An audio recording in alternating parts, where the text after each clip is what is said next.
All right, well, here we are. Welcome everyone to the presentation for the Masters in Psychology program here at Divine Mercy University. My name is Greg Shapero. I'm the admissions representative. I'm going to be walking through with you the program details. We're going to be covering a few things. One would be just general information regarding to Divine Mercy University. And then also, of course, the Masters in Psychology program. We're going to go further into the different vocational avenues that you can take once earning this degree. This is based on what many different students have done after earning their degree, going into different positions. We're also going to start covering the tuition information as well. So the tuition of the program, the scholarship options that we have, ways of reducing your tuition. There's always an opportunity for that. So I'm going to be including these slides. You'll have visual aids for all of this, but if you're one that just likes to listen, I will speak very clearly on the details if you're one that likes to listen while doing household chores or whatever it is that you're doing. So let's begin. So just some general information on Divine Mercy. To begin, we began back in 1999 under the Institute for Psychological Sciences. So we were called IPS. And later on, we added the School of Counseling, which brought us to the university status. And so we have three different programs. We have the Masters in Counseling program, which is hybrid. And then we also have under IPS, the PsyD program in clinical psychology, and that one is fully residential. So we have students here on campus in Sterling, Virginia. And then we have what we're going to be talking about today, the Masters in Psychology program, which is 100% online. And we'll go into the online format shortly. With that, we are accredited through the Southern Association of Colleges and Schools Commission on Colleges. So this is one of the 7 major accrediting bodies. We're also accredited through APA, American Psychological Association. So this is a national accreditation. And then, of course, we're also recognized by the State Council of Higher Education of Virginia. So going deeper into the Masters in Psychology program, to begin, as I mentioned, we are 100% online. There are no residencies, no field experience that needs to be completed with this one. You could technically be a hermit and complete the degree from beginning to end. With that, it's also asynchronous. So in other words, you have the flexibility to participate in your classes at whatever time works within your schedule. There are no live lectures, which is a benefit, especially if you do have a busy work life or busy home life, if time might be more demanding for you. So you can log in at whatever time works within your day. And then as mentioned, we are regionally accredited through SACS, as I mentioned. So this is, this is why we hold our education at a high standard. And then this program is 36 credit hours. And so 30 of those credit hours go toward psychology and 6 of the credits go toward philosophy and theology. And then in order to be eligible to apply, you must have a baccalaureate degree with at least a 2.5 GPA. And then with this program, I would classify this as a helping degree. So it's for helping professionals.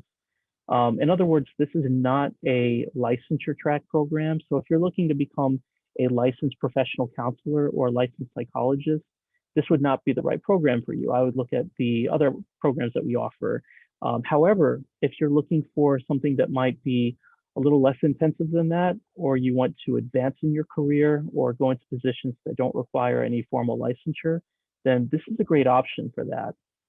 And then lastly, as the university name implies, we're a Catholic university. We teach the social sciences, but we include in the curriculum the Catholic Christian teaching of the human person through the meta model. So you're not only getting a solid education of the human mind, we want to include an education of the human person as well. One thing that we don't really highlight as often, but something I'm very proud of, is the fact that our curriculum was formed by the Dominican order. So there's a very scholastic part of this Catholicism within the curriculum but we even include a sort of Thomistic Aquinas tradition into our teaching of psychology. So with that, we do have 3 different tracks that you can choose from when it comes to completing the degree. So the program could be completed in 28 months, 20 months, or 16 months.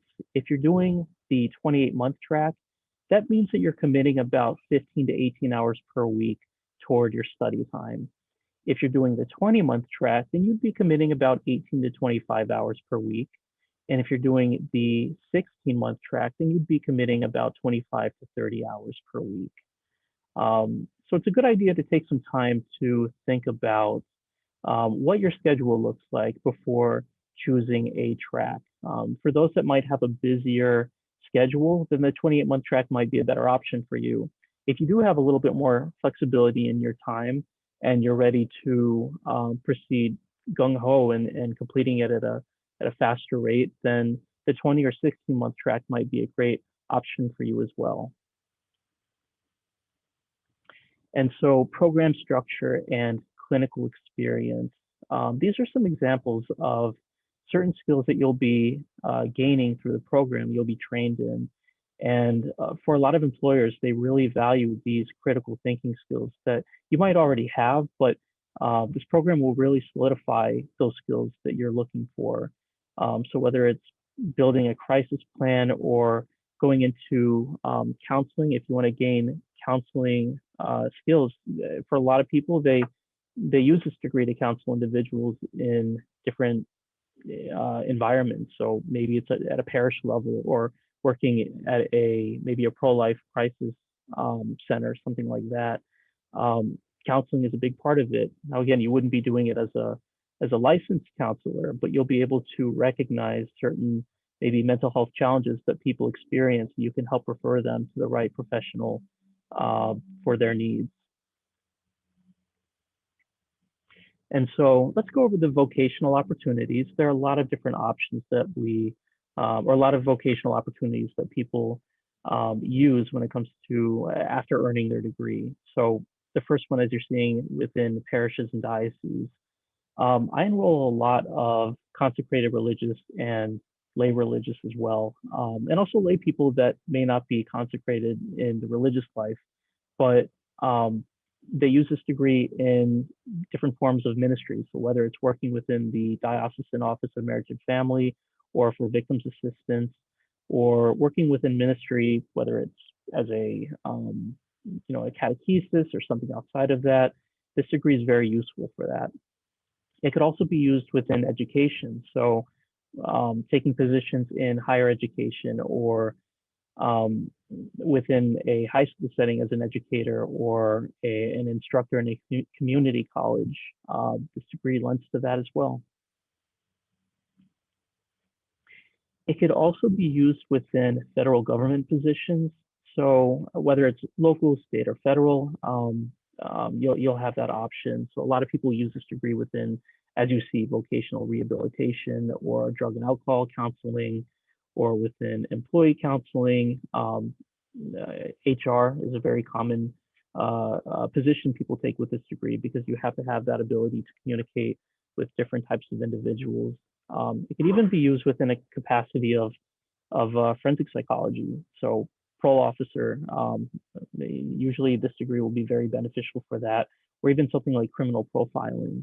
So there's a wide variety of government positions with this degree that you could go into. And then child and family service organizations.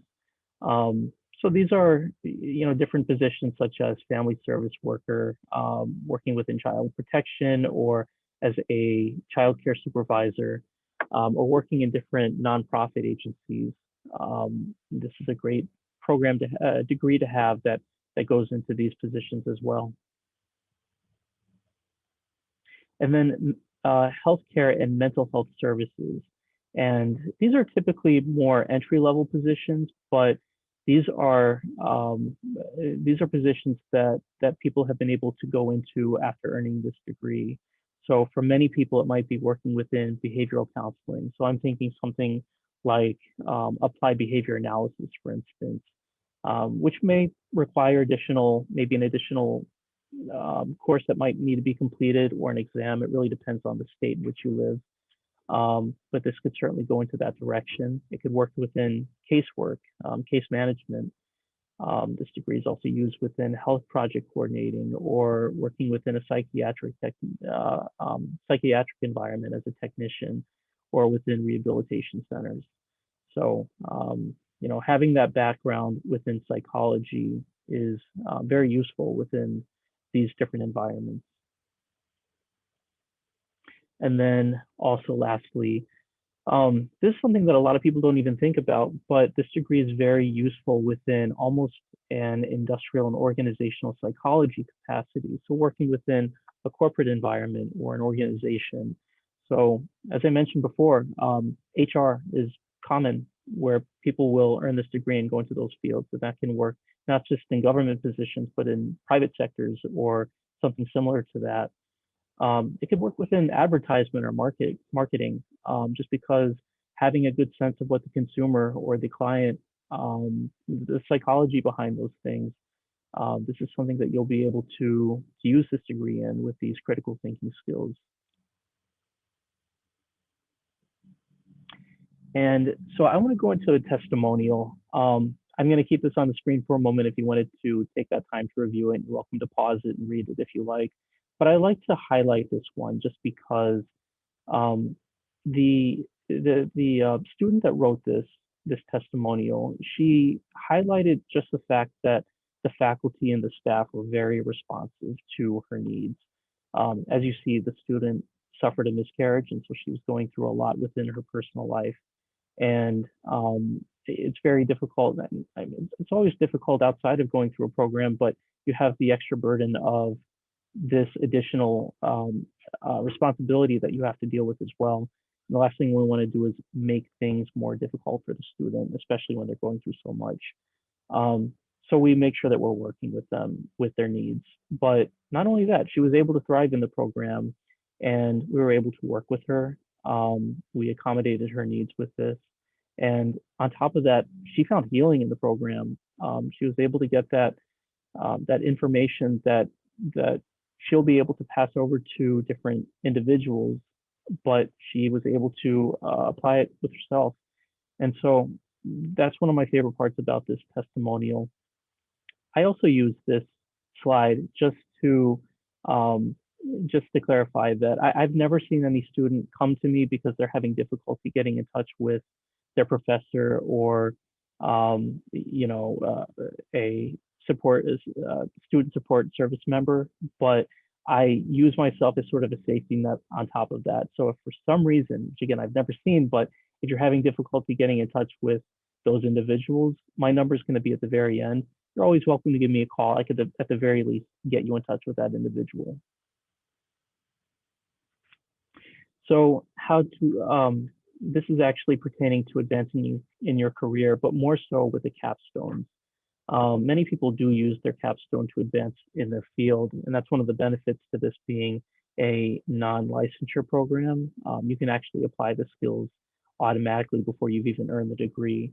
And one way that people do that is they implement the information from their capstone. Now, the capstone is an extensive written project where you'll be writing about whatever subject you want to write about, applying the information that you've gathered from your courses into this extensive written project.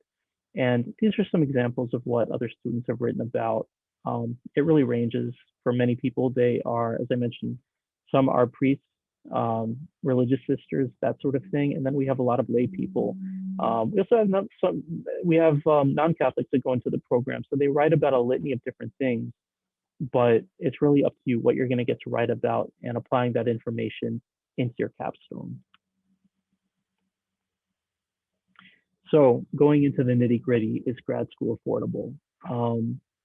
So there are definitely ways of making this affordable, different ways of funding your education. We do have, for instance, we're able to work with federal loans.